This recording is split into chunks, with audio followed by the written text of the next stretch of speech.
Okay, guys, it's the NCS, like you see right there. So much chaos, so much action. Alright, let's watch it. Hey, we can only keep up with what we can. We are gonna need the help of the analysts to break it down more. Let's kick it to Zeke. Yo, the deal with the massive 100 off the enemy trying to launch pad up, or rather bounce her up, bro. We were just losing our minds, dude. What an incredible start here on the second day of finals. You know you have 6 games ahead of you. You know you're wanting to come out in first. And what better way than to drop 13 eliminations and a VR in game number 1? Incredible. And, you know, one of the things that I think we kind of missed a little bit there was when Resin dropped down behind them at the end, he actually managed to pick up 2 of them, not just 1. He managed to pick up 2 of them, making it that 1v1 situation at the end. And man, we kind of talked about this a little bit yesterday when we were looking at the other victory royale that this team had. This is cool. Aim, mechanics. Like, these guys are winning in those 1v1 situations, and it's clearly proving Hi, here today. Fishy Bola. Yeah, these guys are phenomenal, right? One of my favorite things about what was so effective for these guys that game, you know, nobody goes down. Left. They're playing as a duo, and you know they have so much ammo available. One of my pet peeves as an analyst is when I watch a team, they have 400 shots available, and they're not taking them. You can't save your ammo for next game. You got to use it. These guys had relentless pressure, right? Some of the trios down below would have had no idea that it was a duo above them, right? Because these guys were constantly spraying, applying pressure, and it ends up leading to that victory. Great stuff. Also, congrats to my Portuguese Magnificos, man. Slender and them, great stuff. They picked up a victory royale yesterday. They pick up a victory royale to start off, or not a victory royale. They get second to start off today, so good stuff from those guys as well. Yeah, and you don't even need the VR necessarily, right? Obviously, picking up that additional 5 points that separates first and second is going to kind of give you a little bit of a buffer. But yeah, I mean, there's just so much action, and it's so interesting to kind of come into the first day, because you can tell a lot of these trios are thinking like, okay, we can't make a mistake. If we do anything wrong here, it's going to cost us a lot. And you see a lot of these teams, even halfway through Reese, we're kind of watching it back, you're like, dude, this is so congested. There's so many trios that are just not wanting to move. Yeah, that's kind of what happens, unfortunately, when you have these far side zones. That was a play. Some of how these top teams coming into the day kind of took part of that. We saw Cammy's team, Say, and Teak actually be the first trio to go out in the first game, unfortunately. And, this is what's happened. Teams are adapting. And we saw kind of, at this point, Cammy split, very, very split, as the name suggests. These guys aren't landing close together, and teams are capitalizing. We saw Advise's team actually triple land on the Slurp truck near Coliseum and instantly push into Cammy. They know where he's dropping, and that's an easy elimination. They ended up picking up both eliminations at that point, but unfortunately both teams ended up... So I guess if it glitches, it's live, so yeah. Taking a look here though, Hen, Chapix, Janice, these guys Well, not everyone live streams live, but everyone's won't glitch, it's theirs. Sort of build on what they just achieved. I think they just got third place there, so a really good start. Some highlight plays as usual. It's exactly what you expect out of these guys. They are in, amazing form at the moment, and then the VR there. What a shot there from the deal. Great stuff. Taking a look at the leaderboard. Changes. This is what happens with Cammy, City, and Teak. I talked at the beginning about how there's such fine margins, so much potential for things to change. And with that victory out, the Deal No Riley and Reason will pull away just for now. Henry, Chapix, and Janice. I play in the Europe servers. Closely behind them as well. Yeah, and all of our top 3 are so close right now. 9 points between the top 3 going into the next 5 games. But if you notice, all 3 of these names were in that endgame playing as a duo. Shio kind of mentioned it a little bit, but we saw Noah Riley go down at the top when he's going for height. He had the rocket launcher, but the boys still managed to pick up that big victory royale. But Hen, Janice were also playing as a duo, and then also they lost Matzo from Benji and Amplify as well. So all duos playing in the endgame and still managed to secure a ton of points. Just shows how good these teams really are. They really are. Yeah. And the Lex Nazian XPs They really are good. Right? They got 4th in that final game there. And so to see, what they can do, they had a great start yesterday. Ninja, stop that. Start where, I want to get. They had a really good first game. Stop that, Ninja. Towards the back end. So can they sort of, sustain this level of performance over the course of the next, 5 games? If they can, then I'm sure they're going to push way higher than 9th. But it's all about being able to put that into motion. Kiko, Slender, and Marsh, that victory out pushes them way back up. They were nowhere near the top 10 when you looked on the leaderboard. Now they are, right? So just one victory. just one second place alone, is enough to push you so far up the standings there. I think you were trying to project onto them. Hopefully these guys are going to pick up that victory out. They got it yesterday. Their games yesterday were interesting because they were actually battling back and forth between Andalex, Snazy, and X-Squeeze. We see Kiko's team landing in retail row, and then we see Andalex's team landing down in Catty corner. So they're kind of opposing Storm Surge strategies, right? They need to fight against each other. But in that game, they ended up actually not, so both performing very, very well. And you said in that game, you said they're similar to the first day tomorrow. They started first in the first game yesterday, and fourth in the first game yesterday, and fourth today as well. Anything goes right now, Fortnite fan. With 5 games left, who will be our new FNCS Trio champion? Getting closer to find out. For the Battle Bus once again and back into the action. It's Shy Wager, it's Sancho West. What do you guys? Let's just watch the action now. Trio's FNCS champion might be the hardest question to answer because the variables are changing each and every game. And how chaotic those variables were changed. I mentioned that yesterday, that this kind of formula, it's all set, everyone had it, but literally the entire formula has changed. We're no longer edge fighting here on storms. We're no longer hanging out trying to get simple storm tags from a distance. We are getting in the nitty gritty. We are getting right up in people's grills and trying to get them out of this competition with some aggressive play. Just seeing Advisor's trio literally land on Cammy's on that split on one of those trio members, like that in itself shows you how aggressive people are. And for the first time in a long time, Shio, we may have a zone being up north. And that's going to be spelling some great news for Hen's trio, who's been always making these crazy south migrations, right? Finally, they get one in their backyard. So it's going to be interesting to see if they're able to walk away with the victory out. And one thing to point out, though, is we saw that Hen and Janice were going in there basically in that final movings as basically as duos, right? And what would we say? They will find a way to get some good placement out of that and get some elims, and they ended up in 3rd place and getting all the way to that point. One second, and that's guys. Been working so well for them. And if you try to do that formula or somebody else, it just doesn't work. It just doesn't make sense. It shouldn't work, but Hen, they end up making it work so well. This is like the one math class that I love, because I can actually understand it and follow it through, right? Just expecting good players to play great. I feel like I'm actually at home and now I'm learning. Still though, for Matzo, Amplify, Benji, that last game, huge for them to take over at first at one of the best positions. They were beaming down below. They get knocked down 1 tier to 3rd now. They're still kind of in that running. It's just 5 points of difference. But you have to remember, Sancho, right? When these teams have an opportunity to steal the game over, when they have an opportunity to beat the guys controlling the lobby, and they miss it, that hurts because that opportunity doesn't I've never watched it and see. Yeah, I have actually. Sorry, I forgot. Looks like Lane's trio and I've watched it like 3 times. Decided to see their luck at Steamy Stacks, and I think Andretta has decided to hey, I'm out of here. See, it's not us, I'm crouching. Kind of engagements happening, and that middle zone, that is Michael's trio, and they have been doing so well throughout this entire day 1. Their success has been led to a lot of smart rotations and taking advantage of those crystals. Absolutely, those crystals letting you just jump back and forth. The 0-point crystals, of course, have so much more flexibility. That overhead map shot was just really cool too. You're noticing that a lot of trios are splitting more and getting more, being a little bit greedy off their POIs. Oh yeah, this is huge.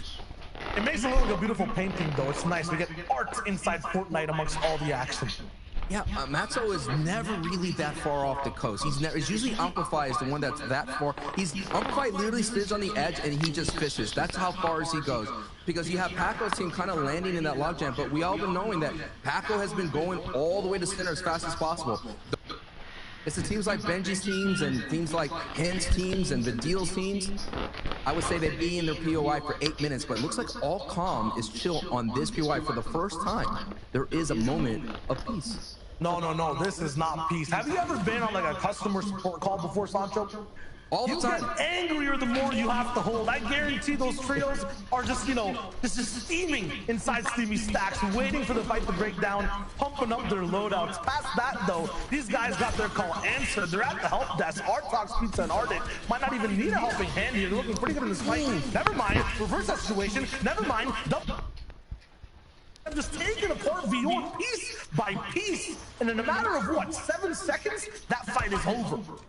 Vior still haven't found a home in this map. They've been looking all over the place. and Artox Pizza and Ardent have coming from Misty Meadows, so they saw someone in the water that they weren't recognized hanging out in their POI and decided to push them. You're seeing more aggression. You're seeing more people taking up close and personal. It's just such a different type of style. Now, Julix and Sorrentos, they were landing out there in the Colossal Coliseum in day one. They moved to Pleasant Park at the end of the day. They found some success. There was multiple trios here, but right now they basically pushed out Advice's trio. And Advice's trio, like they mentioned, went all the way down towards the harass the Cammy split. Yeah, this is kind of like, you know, one of those reality TV shows, Life Swap, right? So it's cool to see how these guys are playing in each other's POI swap, right? Yeah, POI swap. It's just so different because these guys just leave so early, Julix and company. They just go straight over to a different POI fast. Meanwhile, when we saw Cubics yesterday, he spent a long time there, enjoying the home, cooking some food in the kitchen. You'll notice 2 cars, these guys are gone. Maybe upkeeping metal? Nope, they're skipping that. Sorrento's taking snipes at the passenger side. They're looking for more across the map. And we see Savage just at there, that mini-map. Savage is going to his Storm Stats tags part right there, his Storm Search tags part. Savage has talked about, he knows. Good to see Savage here. What's been hurting Savage's trio is essentially is always somebody in his spots there for Storm Surge. So far, clean right now, looking good. He needs to make some movement here. I think this is his opportunity for that trio to make some movement on the board. Because look at the leaderboard already, child. First place is Vendil's trio, 171 points. Second place, Hen's trio. Third place is Amplify, 162 points. Seti Kemitik, who got 0 points game 1, just slid down to 4. Not too Venom bad the dog. there, 147 points. Venom the dog. Venom. Or Venom. I gotta message the back end and see if we can support these many points being dropped down by the first place team. We're almost at 200, and including this game, we have 5 more to go. So like, I'm not even sure what records are about to be broken inside this FNCS if Vidil, Noah Riley, and Reason get, you know, maybe just 2 more games to do what they do. There's nothing like a wild card. The wild card just causes so much chaos, and Knifer's trio has been so chaotic throughout the entire day and the tournament total. So far now, they're in another spot. They're in the contesting Steamy Stacks. These guys have been all over. Maybe they just want screen time, you know what I mean? They want to see some broadcast stage light, and that's a great way to go, is just to go to the place because the camera's there. Absolutely. I mean, these guys are just hunting for the fight. It's nice to be dynamic and stay on that north side. You gotta remember this game also might be different because this is a very different type of zone. Usually, towards the south, you see the mountains, or we're in the dry desert. Now we're in the lush forests. What is it? Coves of craggy cliffs, maybe? It'll be more calm. It'll be more calm. But as soon as we tune in with trios like these, Chapix, Janice, Hen, and Dreda, Scram, Refsguard, they get a little bit more scrappy. They like taking shots fast and then moving away. Now we have a zone that is in their backyard. Janice, Hen, and Chapix, they have opportunities where they kind of push up the north side. They love to get the scavenger route team, so that's why they're making their way towards those houses. We don't know if anyone's there because right now, Knifer most likely rotated down into Steamy Stacks from that area. So if Hen, they get an idea where this trio is, they most likely will push down to here to see what they can do. Because right now, this is that dead side rotation. And Hen, Chapix, and Janice, they love to make those kind of rotations. We've got 10 more minutes for the live stream, guys. And like I mentioned, day one, all those trios that do dead side rotations, play for height, like the Analyx and the Hens trios, they were just always not getting that 5th zone, or when they did, an RPG will come in and stop them, or someone will really be aggressive for height, like Trulex's trio. So that's what's going to be going for in this day too. Like, what kind of height takes, retakes, or height plays are we going to see? And also, for the bottom of the board, what kind of adjustments they're making in real time. And I think you're right, Shayo. They want to be aggressive to kind of close the gap with some 2-point elims. Might be the wave. Could also just be having a good time. It's fun to run around in the grass, right? Like, we've been seeing everyone just held up in boxes. Maybe you want to stretch your legs a little bit. Mayhem definitely doing that all the way up in the air. Teams on the other side, yeah, now everyone's in box mode. You see it happen every game. This is Snap's trio. Snap, obviously, it's nasty on your screen right now. Oh, stop. Finishes on day 1, impressive, but at the same time, it's day 2, baby. Day 1, sometimes the pad. So, very good record overall. Swag down. right now. That's Swab. I understand we get to cast and translate at the same time. Players like to get creative. It's a different language we have to work with. It's completely new. The dictionary does not exist for this language either, so you have to trust us on the calls. Let me listen, Robnik. Harry first game. Now they're actually in the business inside the circle, so things are looking good. Of a sandpaper vibe in the desert, everyone's stopping, not getting to push over the greener pastures. Unfortunate, but that means we'll have chance for damage back and forth. Now we're taking a look at zone 2 in the middle of that zone. On that same mountain where I just pointed out, Savage's trio is there. Vantage points looking for Storm Surge tags all over the place. But now you see Thomas HD and a Nas and Flick here coming down from Dirty Docks, seeing all the people, all the action out there in Steamy Stacks here. And this is why it's so dangerous if you kind of just go all. And they're gonna find you. So this is gonna be a huge opportunity to start this match 2 here for Flick and Nos and Thomas to get some much needed Storm Surge tags. 118 is nice, but I know if they get a lot more than that, they're gonna make very passive rotations going forward and have the opportunity to play for height.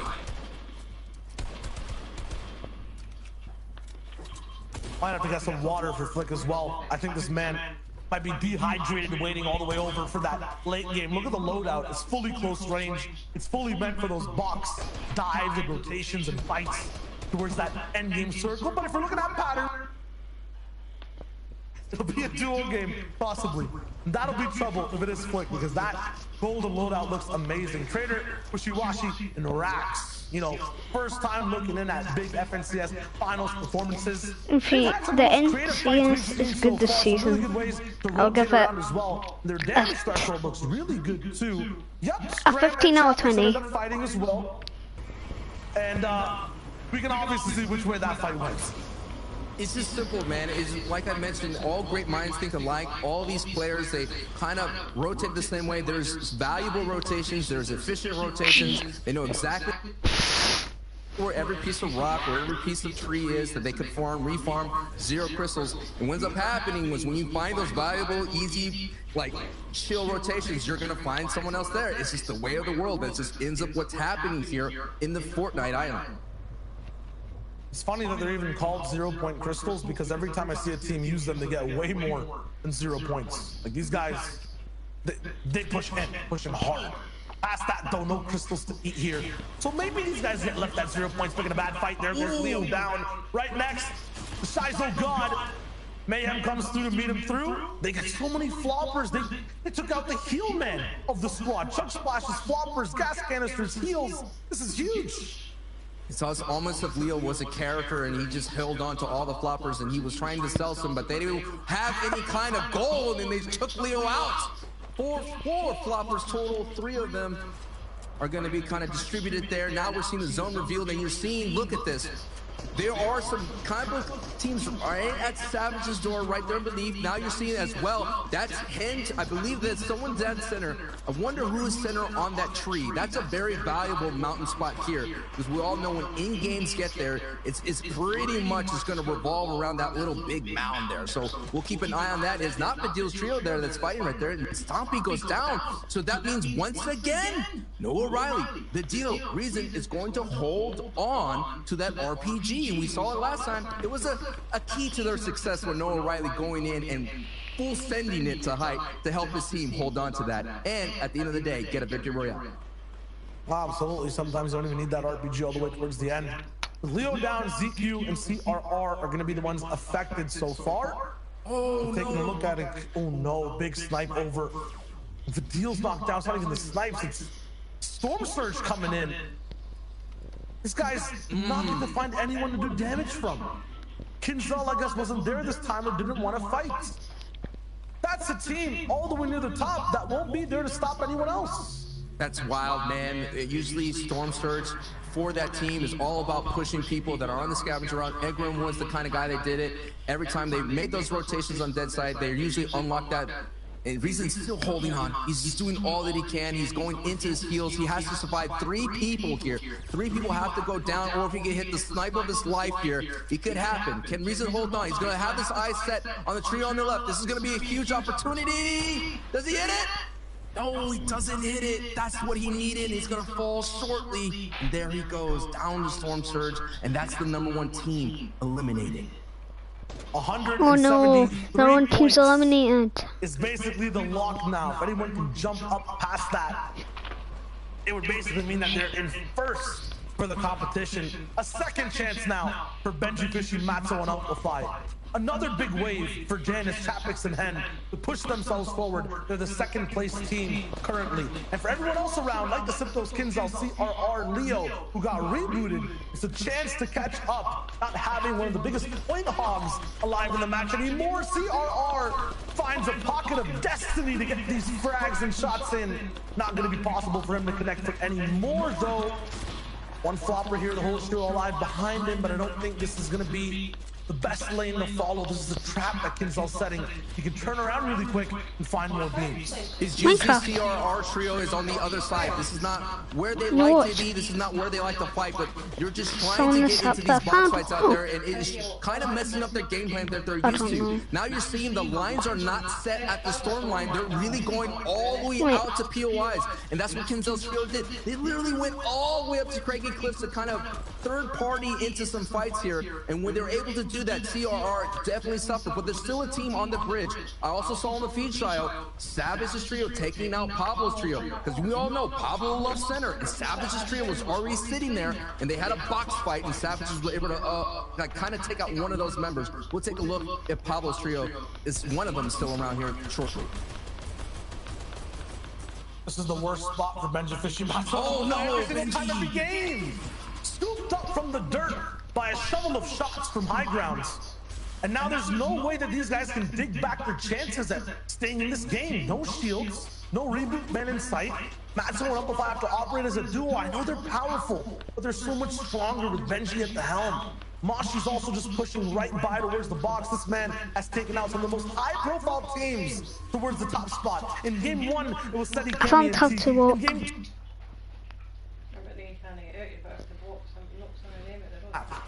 it's up to Amplify and Matzo to kind of have that same performance that they had in day 1, game 1. Were they able to get a top finish without Benji? That duo is still strong. We all know that Matzo can make some sound rotations. Now we're taking a look at the rest of the field here. Let's see who's still up. ZQ and CRR find some way to survive that stormhold, and now literally without any heals, down to one headshot from any kind of weapon basically, and they're out. It's not survive, it's just delay. That's the operating word. How far? Delay? It's got some I'm optimistic. I'm optimistic. I think they can pull a miracle. Man, like look at HP. In Sancho, I think I have more HP than these guys in total.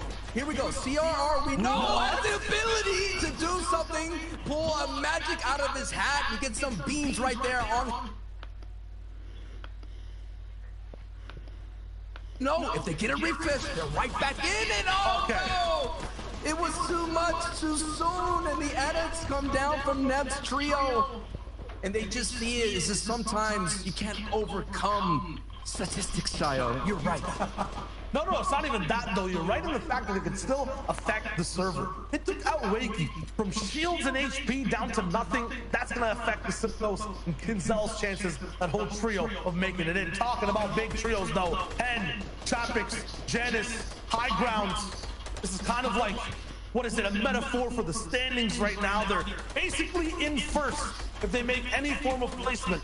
They already have 2 elims, so they're basically tied now for that first place slot, and they're looking down on everyone, making sure no one can touch them on height. Yeah, man. And it was Hen's trio that was sitting at that tree. Alright guys, we're gonna end this live stream here. Hope you guys have something good.